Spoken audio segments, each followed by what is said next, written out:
হয়ে যাবেন। এরপরে এরকম ঘটনা যদি বাংলাদেশে ঘটে তাহলে আমাদের নেতৃস্থানীয় ব্যক্তিরা বলে গেছেন ওদেরও দেশে যারা সন্ত্রাসী আছে সব বাংলাদেশে আশ্রয় দিয়ে ওদেরকে অস্থির করে তুলবে।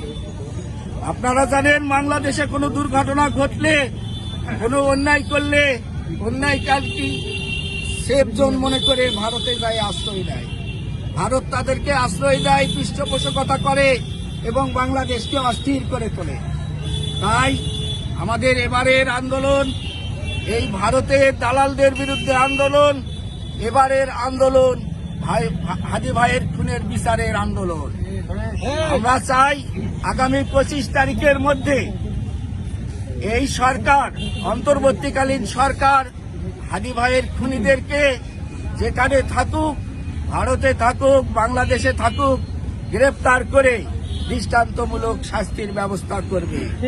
অন্যথায় আমরা কঠোর থেকে কঠোর আন্দোলনে যাওয়ার জন্য প্রস্তুত। এই হাদি ভাই শুধু আমাদের নয়, কোনো রাজনৈতিক দলের নয়, তিনি সারা বাংলাদেশের আইকন। আজ তা জানা যায় কোটি কোটি মানুষের উপস্থিতি দেখে এইটাই প্রমাণিত হয়েছে যে উনি কত বড় মাপের নেতা ছিলেন। কিন্তু আমরা তাকে মূল্যায়ন করতে পারলাম না, অকালে হারে ফেললাম।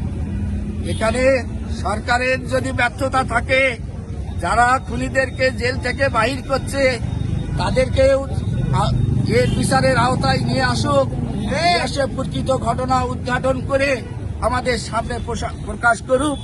এই আশাবাদ ব্যক্ত রেখে আপনাদের সবাইকে ধন্যবাদ জানিয়ে আমি আমার বক্তব্য শেষ করছি। আল্লাহ হাফেজ।